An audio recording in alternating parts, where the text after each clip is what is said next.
He was spending the year studying in Germany at the University of Göttingen and found himself drawn to the Department of Psychiatry, where he learned about a research project involving a drug called psilocybin. I had no idea what that was, but two friends of mine had participated and had had interesting experiences. One of them, whose father had been killed in the war, had regressed to childhood to find himself sitting on his father's lap. The other had hallucinations of SS men marching in the street. I had never had a decent hallucination, Richard said with a chuckle, and I was trying to get some insight into my childhood. In those days, I viewed my own mind as a psychological laboratory, so I decided to volunteer. Richard said, "This was before the importance of set and setting was understood. I was brought to a basement room, given an injection, and left alone." A recipe for a bad trip, surely, but Richards had precisely the opposite experience. I felt immersed in this incredibly detailed imagery that looked like Islamic architecture with Arabic script, about which I knew nothing. And then I somehow became these exquisitely intricate patterns, losing my usual identity. And all I can say is that the eternal brilliance of mystical consciousness manifested itself. My awareness was flooded with love, beauty, and peace beyond anything I ever had known or imagined to be possible. Awe, glory, and gratitude were the only words that remained relevant. Descriptions of such experiences always sound a little thin, at least when compared with the emotional impact people are trying to convey. For a life-transforming event, the words can seem paltry. When I mentioned this to Richards, he smiled. "You have to imagine a caveman transported into the middle of Manhattan," he says. "He sees buses, cell phones, skyscrapers, airplanes, then zap him back to his cave. What does he say about the experience? It was big, it was impressive, it was loud. He doesn't have the vocabulary for skyscraper, elevator, cell phone. Maybe he has an intuitive sense that there was some sort of significance or order to the scene, but there are words we need that don't yet exist. We've got 5 crayons when we need 50,000 different shades." In the middle of his journey, one of the psychiatric residents stopped by the room to look in on Richards, asking him to sit up so he could test his reflexes. As the resident tapped his patellar tendon with his little rubber hammer, Richards remembers feeling, quote, "compassion for the infancy of science. The researchers had no idea what really was happening in my inner experiential world, of its unspeakable beauty or of its potential importance for all of us." A few days after the experience, Richards returned to the lab and asked, "What was that drug you gave me? How is it spelled?" And the rest of my life is footnotes. Yet after several subsequent psilocybin sessions failed to produce another mystical experience, Richards started to wonder if perhaps he had exaggerated that first trip. Sometime later, Walter Pankey arrived at the university, fresh from his graduate work with Timothy Leary at Harvard, and the two became friends. It was Richards who gave Pankey his first psychedelic trip while the two were in Germany. He had apparently never taken LSD or psilocybin at Harvard, thinking it might compromise the objectivity of the Good Friday experiment. Pankey suggested Richards try one more time, but in a room with soft lighting, plants, and music, and using a higher dose. Once again, Richards had, quote, "an incredibly profound experience. I realized I had not exaggerated the first trip, but in fact had forgotten 80% of it. I have never doubted the validity of these experiences," Richards told me. "This was the realm of mystical consciousness that Shankara was talking about, that Plotinus was writing about, that St. John of the Cross and Meister Eckhart were writing about. It's also what Abraham Maslow was talking about with his peak experiences, though Abe could get there without the drugs." Richards would go on to study psychology under Maslow at Brandeis University. Abe was a natural Jewish mystic, he told me. He could just lie down in the backyard and have a mystical experience. Psychedelics are for those of us who aren't so innately gifted. Richards emerged from those first psychedelic explorations in possession of 3 unshakable convictions. The first is that the experience of the sacred, reported both by the great mystics and by people on high-dose psychedelic journeys, is the same experience and is real, that is, not just a figment of the imagination. You go deep enough and far out enough in consciousness and you will bump into the sacred, he told me. It's not something we generate. It's something out there waiting to be discovered. And this reliably happens to non-believers as well as believers. Second, that whether occasioned by drugs or other means, these experiences of mystical consciousness are in all likelihood the primal basis of religion. Partly for this reason, Richards believes that psychedelics should be part of a divinity student's education.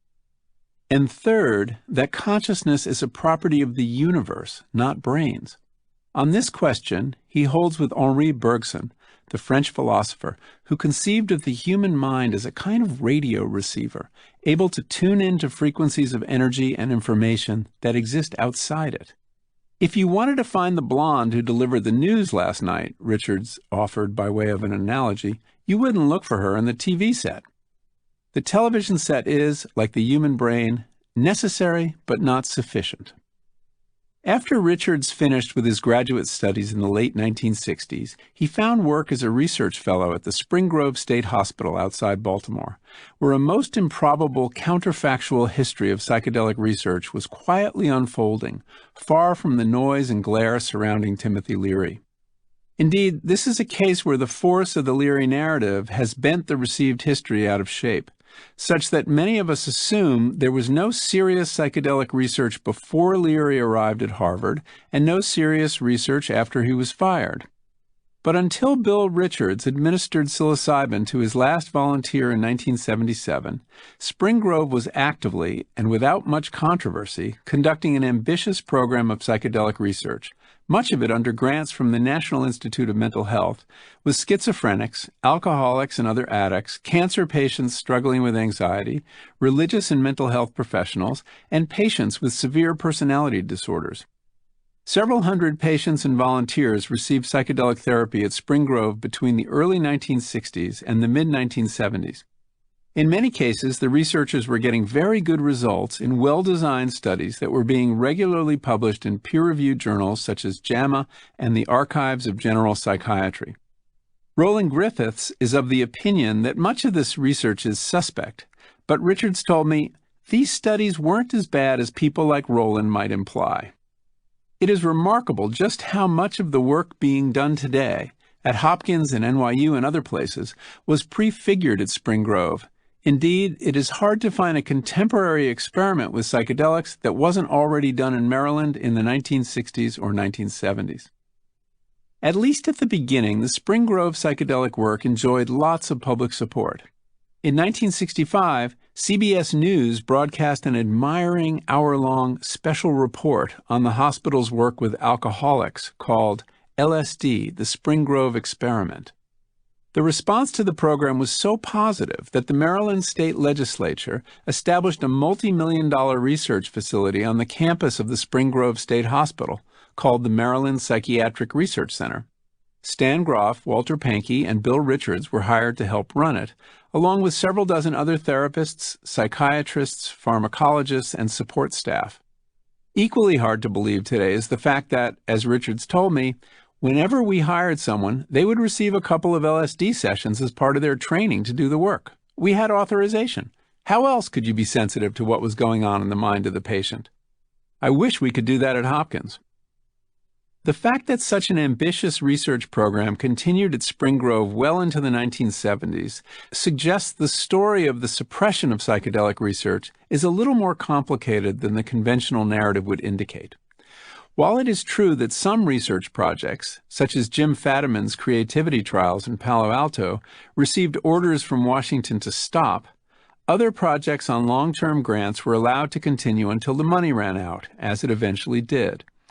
Rather than shut down all the research, as many in the psychedelic community believe happened, the government simply made it more difficult to get approvals, and funding gradually dried up. As time went on, researchers found that on top of all the bureaucratic and financial hurdles, they also had to deal with the Snicker test. How would your colleagues react when you told them you were running experiments with LSD? By the mid-1970s, psychedelics had become something of a scientific embarrassment.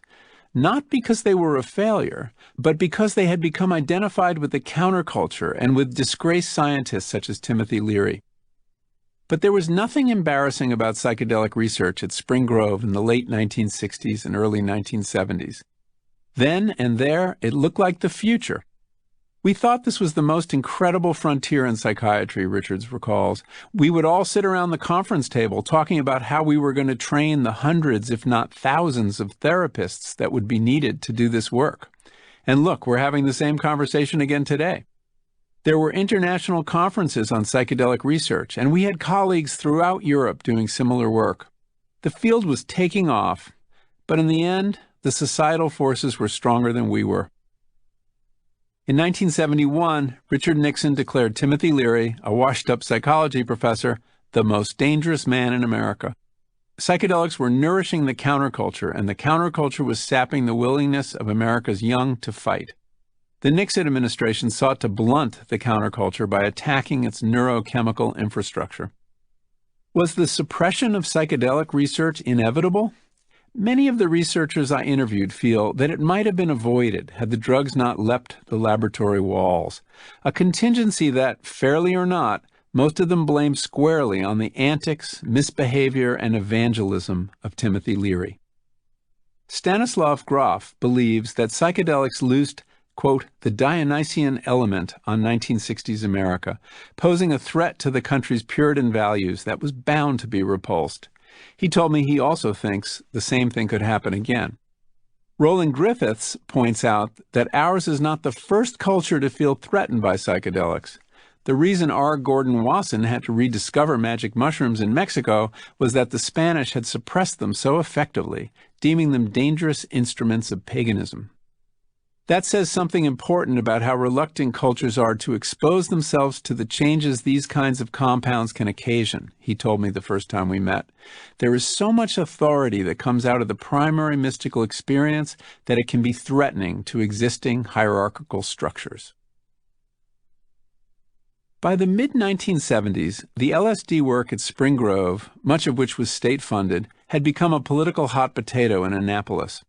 In 1975, the Rockefeller Commission investigating the CIA disclosed that the agency had also been running LSD experiments in Maryland at Fort Detrick as part of a mind control project called MK Ultra. An internal memo the commission released concisely set forth the agency's objective. Can we get control of an individual to the point where he will do our bidding against his will and even against fundamental laws of nature such as self-preservation?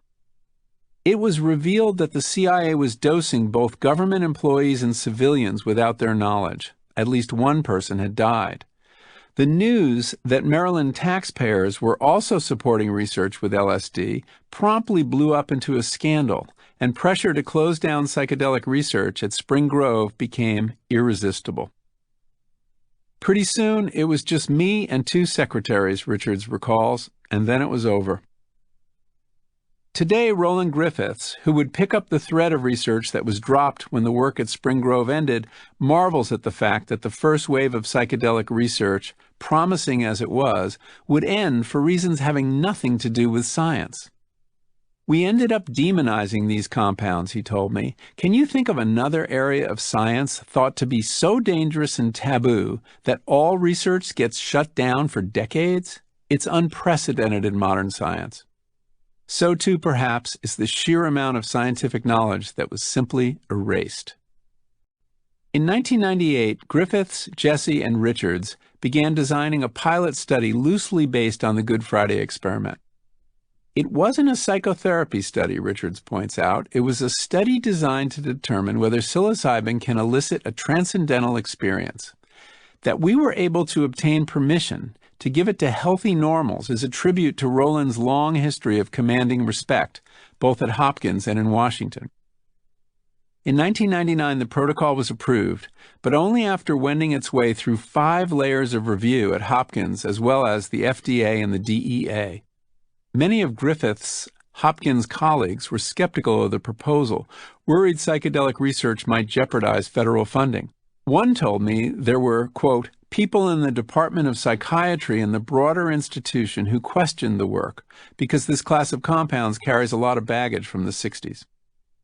We had faith that the people on all these committees would be good scientists, Richards told me. And with luck, maybe a few of them had tried mushrooms in college. Roland Griffiths became the principal investigator of the trial, Bill Richards became the clinical director, and Bob Jesse continued to work behind the scenes. I can vividly remember the first session I ran after that long 22-year hiatus, Richards recalled. He and I were together in the session room at Hopkins. I was sitting on the couch where the volunteers lie down during their journeys, and Richards was in the chair where he has now sat and guided more than 100 psilocybin journeys since 1999. The room felt more like a den or living room than a room in a laboratory, with a plush sofa, vaguely spiritual paintings on the wall, a sculpture of the Buddha on a side table, and shelves holding a giant stone mushroom and various other non-denominational spiritual artifacts, as well as the small chalice in which the volunteers receive their pills. This guy is lying on the couch right there where you are, with tears streaming down his face, and I'm thinking, how absolutely beautiful and meaningful this experience is. How sacred. How can this ever have been illegal? It's as if we made entering Gothic cathedrals illegal, or museums, or sunsets. I honestly never knew if this would happen again in my lifetime. And look at where we are now. The work at Hopkins has been going on now for 15 years, 5 years longer than Spring Grove. In 1999, an odd but intriguing advertisement began appearing in weeklies in the Baltimore and Washington, D.C. area under the headline, "Interested in the Spiritual Life?" University research with entheogens, roughly God-evoking substances such as peyote and sacred mushrooms, has returned. The field of study includes pharmacology, psychology, creativity enhancement, and spirituality. To explore the possibility of participating in confidential entheogen research projects, call 1-888-585-8870 toll-free, www.csp.org. Not long after, Bill Richards and Mary Casamano, a social worker and school guidance counselor Richards recruited to help him guide psychedelic sessions, administered the first legal dose of psilocybin to an American in 22 years. In the years since, the Hopkins team has conducted more than 300 psilocybin sessions, working in a variety of populations including healthy normals, long-term and novice meditators, cancer patients, smokers seeking to break their habit, and religious professionals. I was curious to get the volunteers' eye view of the experience from all these types, but especially from that first cohort of healthy normals, partly because they were participants in a study that would turn out to be historically important, and partly because I figured they would be the most like, well, me. What is it like to have a legally sanctioned, professionally guided, optimally comfortable, high-dose psilocybin experience? Yet the volunteers in the first experiments were not exactly like me, because at the time I doubt I would have read past "interested in the spiritual life." There were no stone-cold atheists in the original group, and interviews with nearly a dozen of them suggested many, if not most of them, came into the study with spiritual leanings to one degree or another. There was an energy healer, a man who'd done the whole Iron John trip, a former Franciscan friar, and an herbalist. There was also a physicist with an interest in Zen and a philosophy professor with an interest in theology. Roland Griffiths acknowledged, "We were interested in a spiritual effect and were biasing the condition initially in that direction." That said, Griffiths went to great lengths in the design of the study to control for expectancy effects. In part, this owed to Griffiths' skepticism that a drug could occasion the same kind of mystical experience he had had in his meditation. "This is all truth to Bill," he told me, "and a hypothesis to me, so we needed to control for Bill's biases." All of the volunteers were hallucinogen naive, so had no idea what psilocybin felt like, and neither they nor their monitors knew in any given session whether they were getting psilocybin or a placebo, and whether that placebo was a sugar pill or any one of a half a dozen different psychoactive drugs. In fact, the placebo was Ritalin, and as it turned out, the monitors guessed wrong nearly a quarter of the time as to what was in the pill a volunteer had received.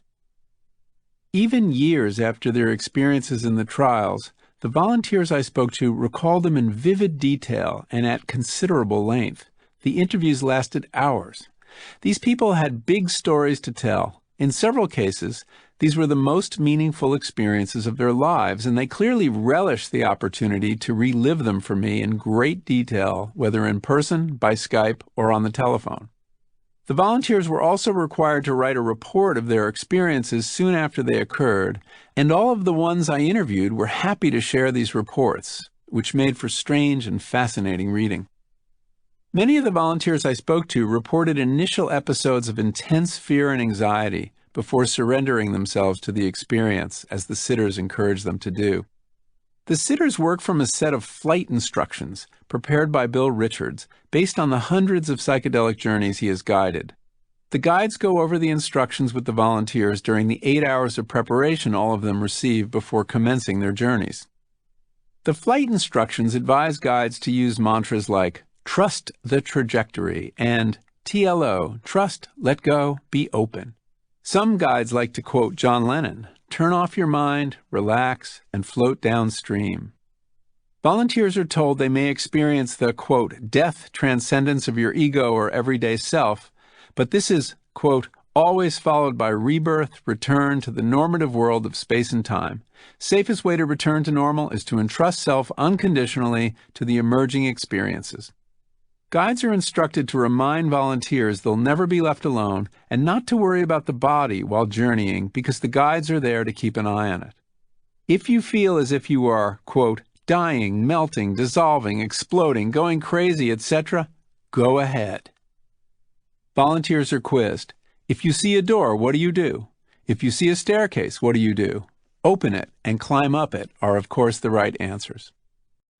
This careful preparation means that a certain expectancy effect is probably unavoidable. After all, the researchers are preparing people for a major experience involving death and rebirth and holding the potential for transformation. It would be irresponsible not to warn volunteers these things could happen, Griffiths pointed out when I asked if his volunteers were being primed for a certain kind of experience. One volunteer, the physicist, told me that the mystical experience questionnaire he filled out after every session also planted expectations. "I longed to see some of the stuff hinted at in the questionnaire," he wrote after an underwhelming session, perhaps on the placebo. "Seeing everything as alive and connected, meeting the void or some embodiment of deities and things like that."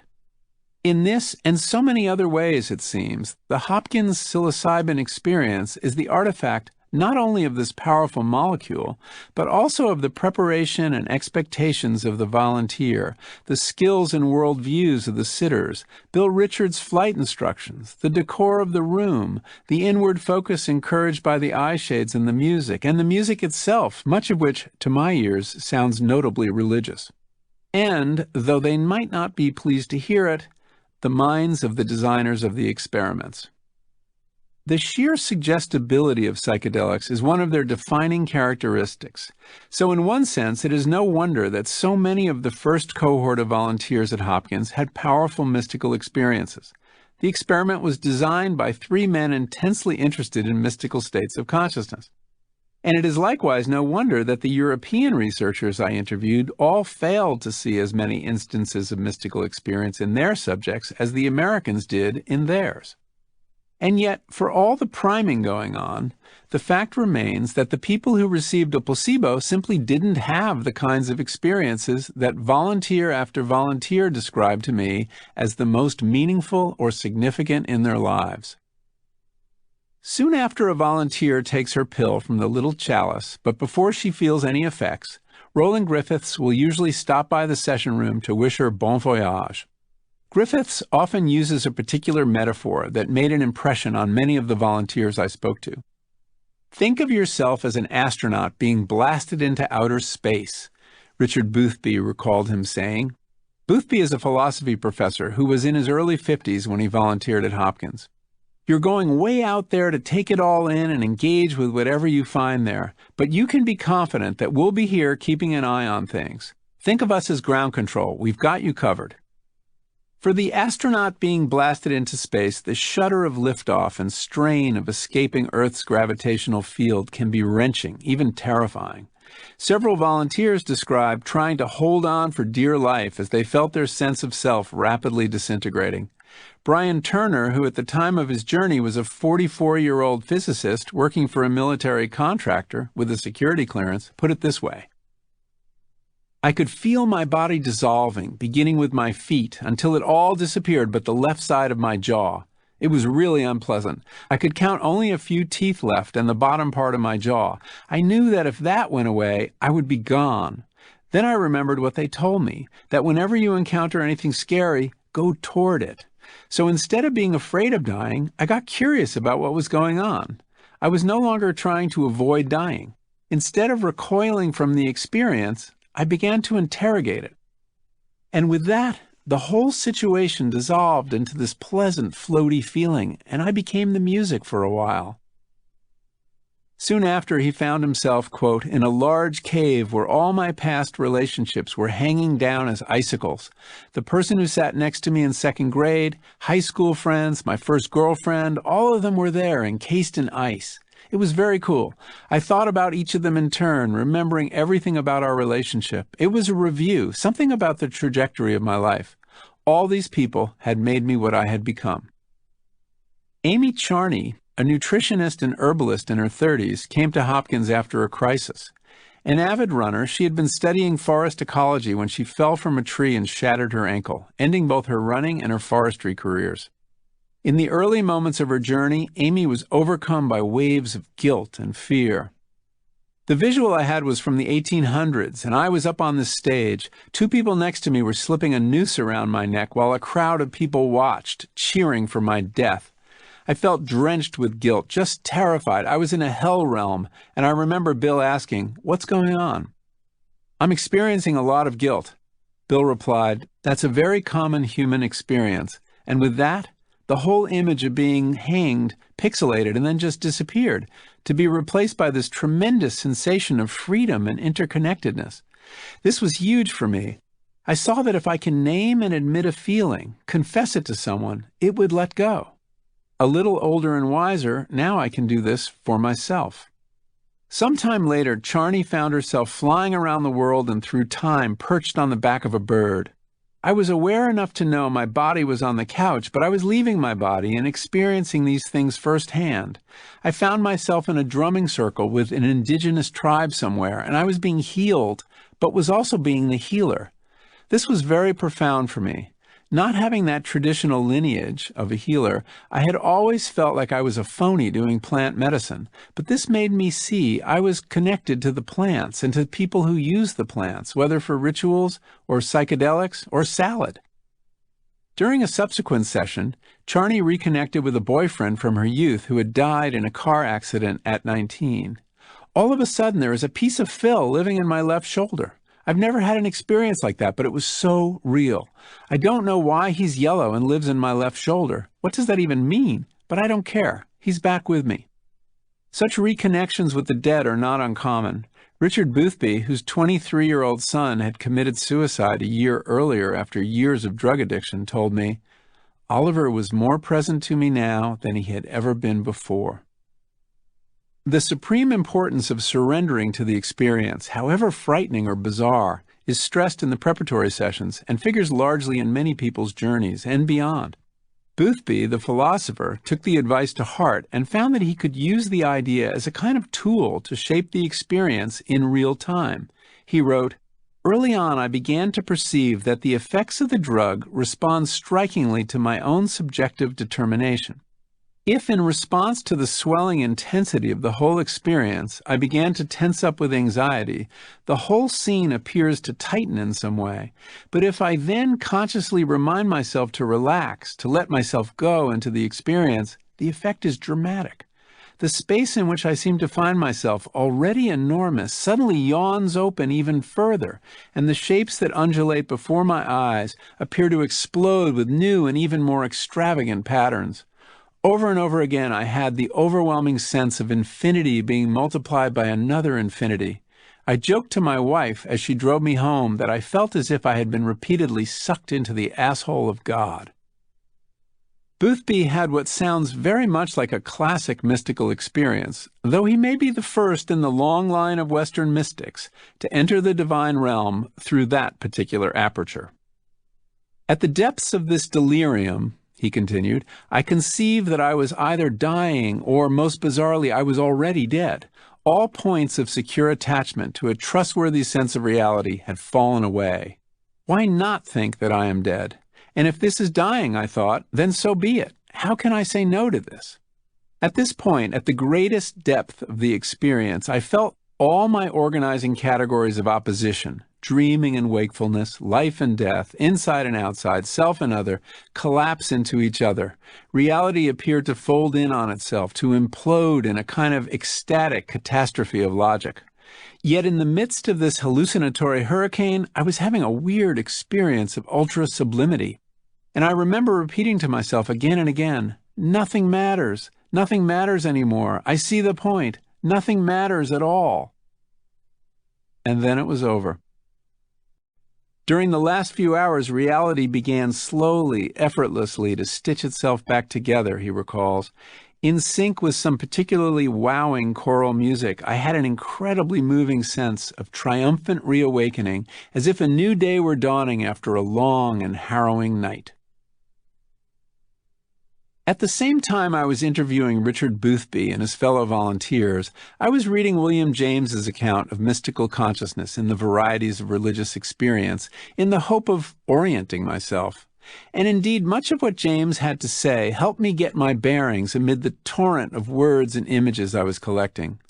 James prefaced his discussion of mystical states of consciousness by admitting that, quote, "My own constitution shuts me out from their enjoyment almost entirely." Almost entirely. What James knows about mystical states was gleaned not just from his reading, but also from his own experiments with drugs, including nitrous oxide. Rather than attempt to define something as difficult to grab hold of as a mystical experience, James offers 4 marks by which we may recognize one.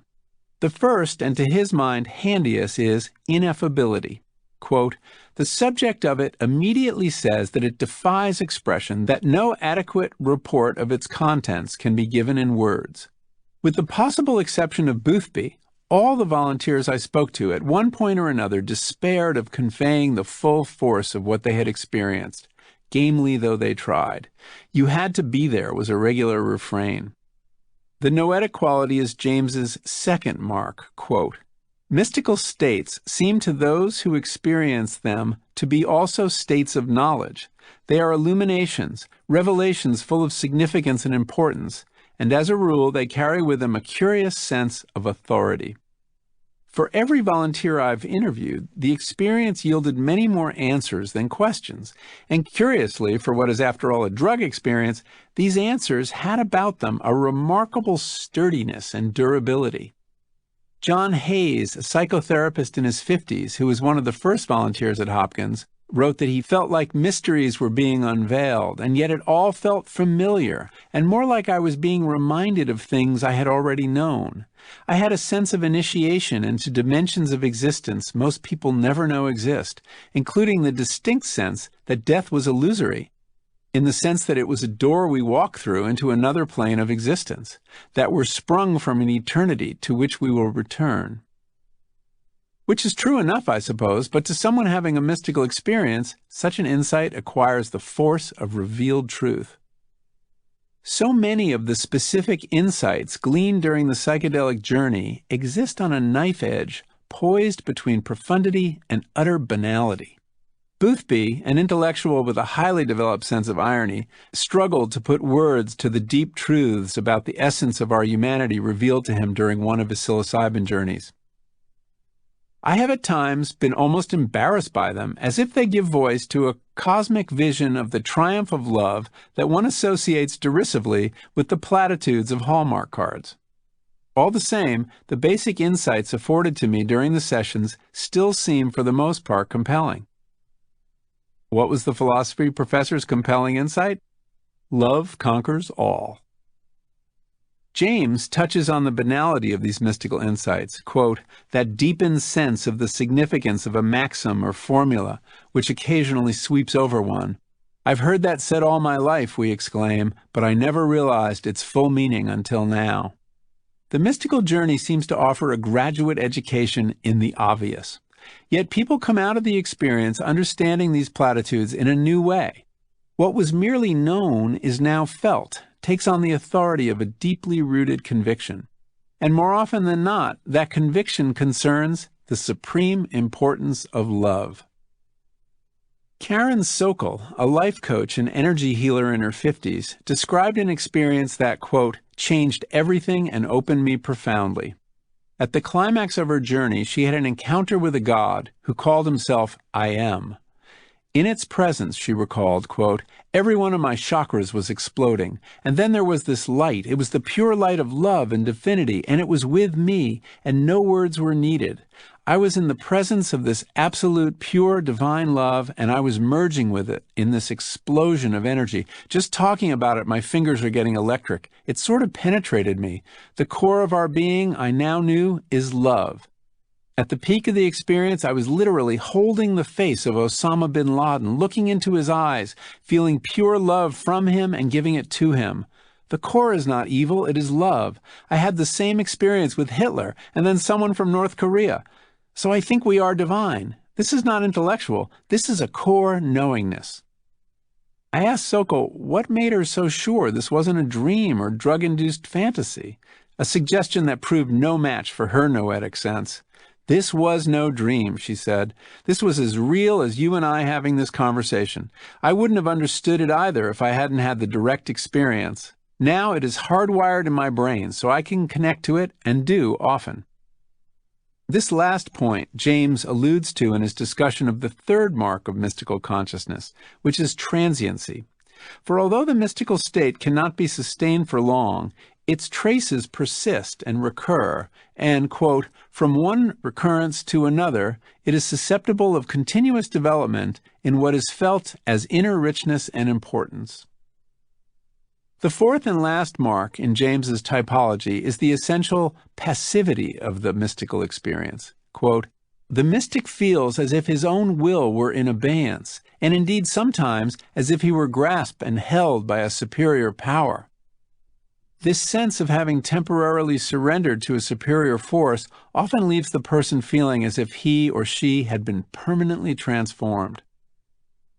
For most of the Hopkins volunteers I interviewed, their psilocybin journey had taken place 10 or 15 years earlier, and yet their effects were still keenly felt, in some cases on a daily basis. Psilocybin awakened my loving compassion and gratitude in a way I had never experienced before, a psychologist who asked not to be named told me when I asked her about lasting effects. Trust, letting go, openness, and being were the touchstones of the experience for me. Now I know these things instead of just believing. She had turned Bill Richards' flight instructions into a manual for living. Richard Boothby did much the same thing, converting his insight about letting go into a kind of ethic. During my session, this art of relaxation itself became the basis of an immense revelation, as it suddenly appeared to me that something in the spirit of this relaxation, something in the achievement of a perfect trusting and loving openness of spirit, is the very essence and purpose of life. Our task in life consists precisely in a form of letting go of fear and expectations, an attempt to purely give oneself to the impact of the present. John Hayes, the psychotherapist, emerged with, quote, his sense of the concrete destabilized, replaced by a conviction that there's a reality beneath the reality of ordinary perceptions. It informed my cosmology that there is a world beyond this one. Hayes particularly recommends the experience to people in middle age for whom, as Carl Jung suggested, experience of the numinous can help them negotiate the second half of their lives. Hayes added, I would not recommend it to young people. Charney's journey at Hopkins solidified her commitment to herbal medicine. She now works for a supplement maker in Northern California. It also confirmed her in a decision to divorce her husband. Quote, everything was now so clear to me. I came out of the session and my husband was late to pick me up. I realized this is the theme with us.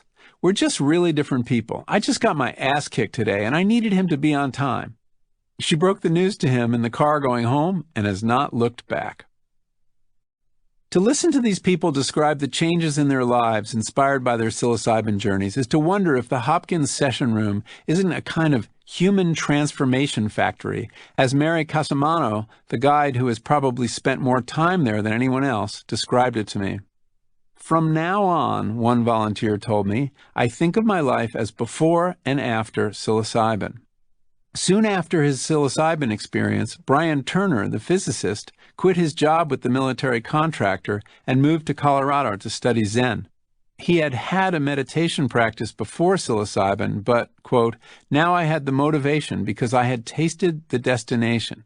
He was willing to do the hard work of Zen now that he had gotten a preview of the new modes of consciousness it could make available to him. Turner is now an ordained Zen monk, yet he is also still a physicist working for a company that makes helium neon lasers. I asked him if he felt any tension between his science and his spiritual practice. I don't feel there's a contradiction, he told me, yet what happened at Hopkins has influenced my physics. I realize there are just some domains that science will not penetrate. Science can bring you to the Big Bang, but it can't take you beyond it. You need a different kind of apparatus to peer into that. These anecdotal reports of personal transformation found strong support in a follow-up study done on the first groups of healthy normals studied at Hopkins. Catherine McLean, a psychologist on the Hopkins team, crunched the survey data produced by 52 volunteers, including follow-up interviews with friends and family members they had designated, and discovered that in many cases the psilocybin experience had led to lasting changes in their personalities. Specifically, those volunteers who had complete mystical experiences, as determined by their scores on the Pankey-Richards Mystical Experience Questionnaire, showed, in addition to lasting improvements in well-being, long-term increases in the personality trait of openness to experience. One of the 5 traits psychologists use to assess personality, the other 4 are conscientiousness, extroversion, agreeableness, and neuroticism. Openness encompasses aesthetic appreciation and sensitivity, fantasy and imagination, as well as tolerance of others' viewpoints and values. It also predicts creativity in both the arts and the sciences, as well as, presumably, a willingness to entertain ideas at odds with those of current science.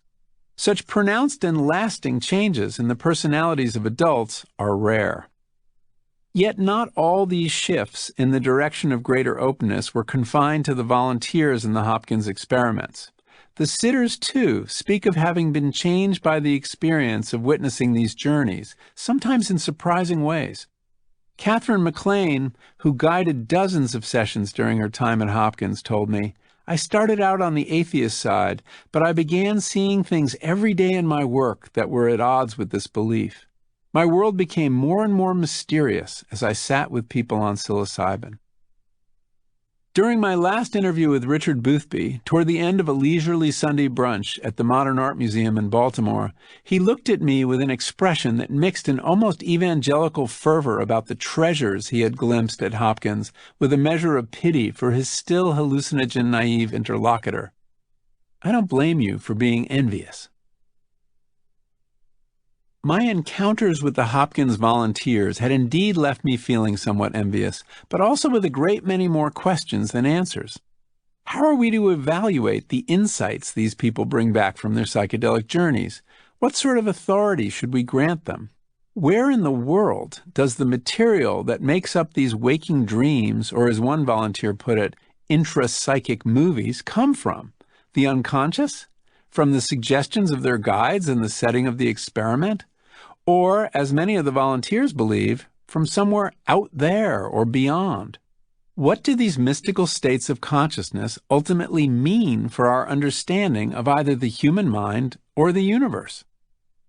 For his part, Roland Griffith's own encounters with the volunteers in the 2006 study reignited his passion for science, but they also left him with a deeper respect for all that science does not know, for what he is content to call the mysteries.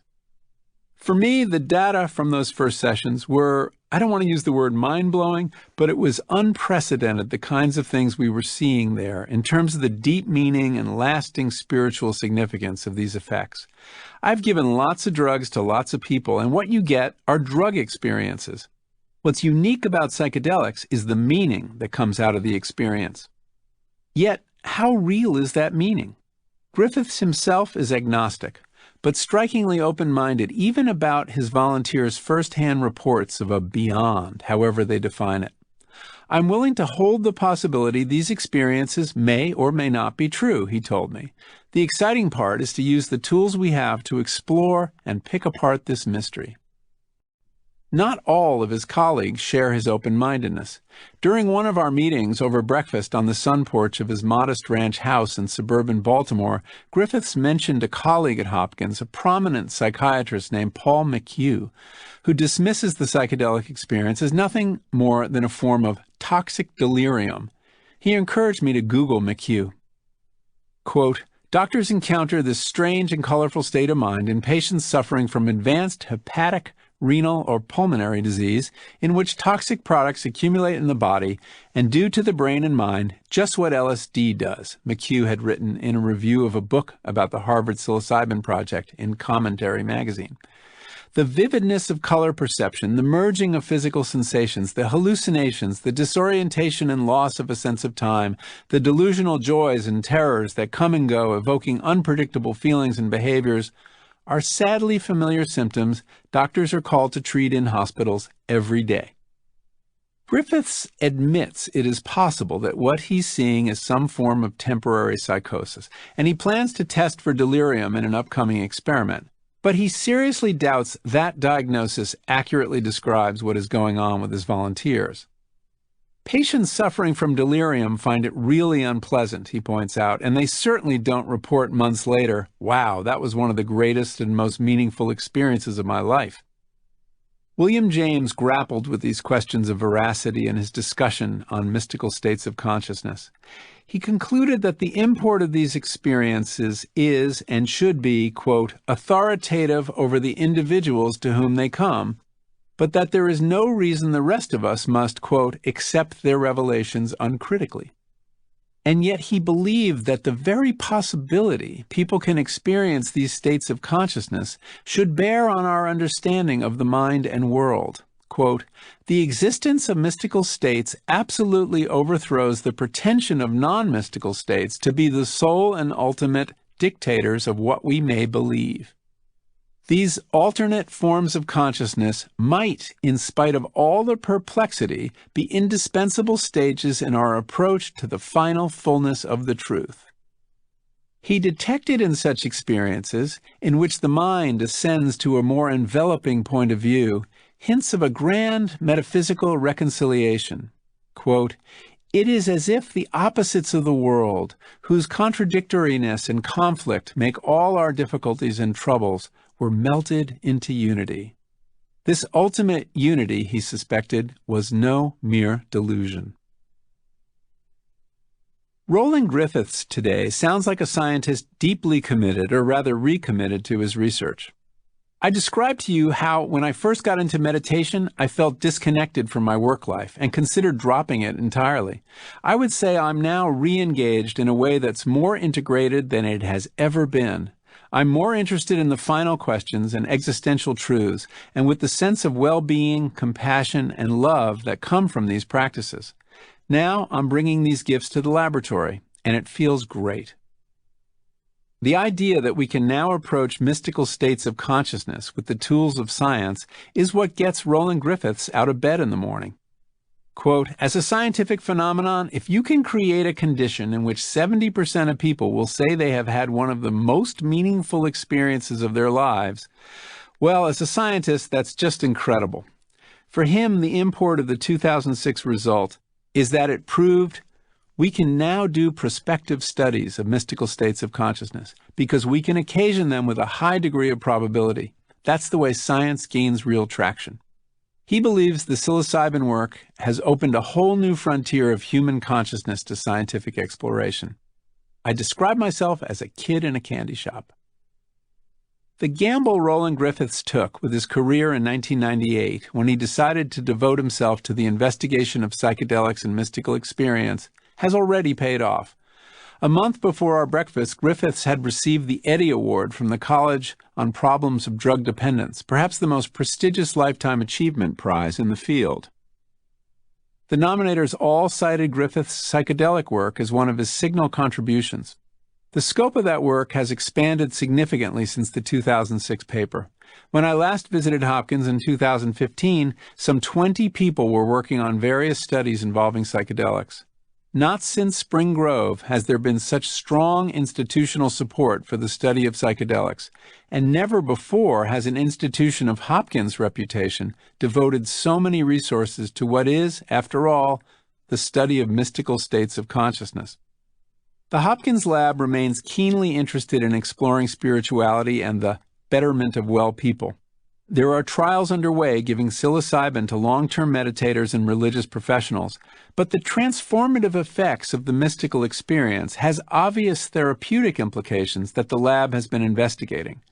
Completed studies suggest that psilocybin, or rather the mystical state of consciousness that psilocybin occasions, may be useful in treating both addiction.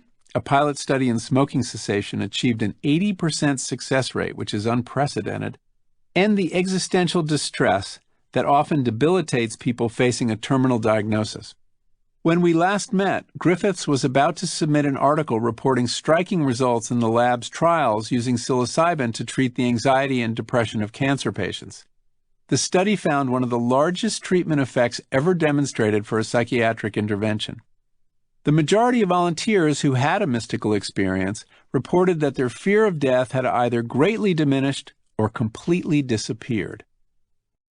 Once again, hard questions arise about the meaning and authority of such experiences, especially ones that appear to convince people that consciousness is not confined to brains and might somehow survive our deaths. Yet even to questions of this kind, Griffiths brings an open and curious mind. He says, the phenomenology of these experiences is so profoundly reorganizing and profoundly compelling that I'm willing to hold there's a mystery here we can't understand. Griffiths has clearly traveled a long way from the strict behaviorism that once informed his scientific worldview. The experience of alternate states of consciousness, both his own and those of his volunteers, has opened him to possibilities about which few scientists will dare speak openly. So what happens after you die, he once asked me. All I need is 1% of uncertainty. I can't think of anything more interesting than what I may or may not discover at the time I die. That's the most interesting question going. For that reason, he fervently hopes he isn't hit by a bus, but rather has enough time to savor the experience without the distraction of pain. Western materialism says the switch gets turned off and that's it, but there are so many other descriptions. It could be a beginning. Wouldn't that be amazing? This is when Griffiths turned the tables and started asking me about my own spiritual outlook, questions for which I was completely unprepared. How sure are you there is nothing after death? He asked. I demurred, but he persisted. What do you think the chances are that there is something beyond death, in percentages? Oh, I don't know, I stammered. 2 or 3%? To this day, I have no idea where that estimate came from, but Griffiths seized on it. That's a lot, he said. So I turned the tables back again, put the question to him. I don't know if I want to answer it, he said with a laugh, glancing at my tape recorder. It depends on which hat I'm wearing. Roland Griffiths had more than one hat. I only had one, I realized, and that made me feel a little jealous. Compared with many scientists, or for that matter, many spiritual types, Roland Griffiths possesses a large measure of what Keats, referring to Shakespeare, described as negative capability, the ability to exist amid uncertainties, mysteries, and doubt without reaching for absolutes, whether those of science or spirituality. It makes no more sense to say I'm 100% convinced of a material worldview than to say I'm 100% convinced of the literal version of the Bible. At our last meeting, a dinner at a bistro in his Baltimore neighborhood, I tried to engage Griffiths in a discussion of the ostensible conflict between science and spirituality. I asked him if he agreed with E.O. Wilson, who has written that all of us must ultimately choose either the path of science or the path of spirituality. But Griffiths doesn't see the two ways of knowing as mutually exclusive and has little patience for absolutists on either side of the supposed divide. Rather, he hopes the two ways can inform each other and correct each other's defects, and in that exchange help us to pose and then possibly answer the big questions we face. I then read to him a letter from Euston Smith, the scholar of comparative religion, who in 1962 had volunteered in Walter Pahnke's Good Friday experiment. It was written to Bob Jesse shortly after the publication of Griffith's landmark 2006 paper. Jesse had shared it with me. Quote, "The Johns Hopkins experiment proves that under controlled experimental conditions, psilocybin can occasion genuine mystical experiences. It uses science, which modernity trusts, to undermine modernity's secularism. In doing so, it offers hope of nothing less than a re-sacralization of the natural and social world, a spiritual revival that is our best defense against not only soullessness, but against religious fanaticism. And it does so in the very teeth of the unscientific prejudices built into our current drug laws." As I read Smith's letter aloud, a smile bloomed across Griffith's face. He was clearly moved, but had little to add except to say, "That's beautiful."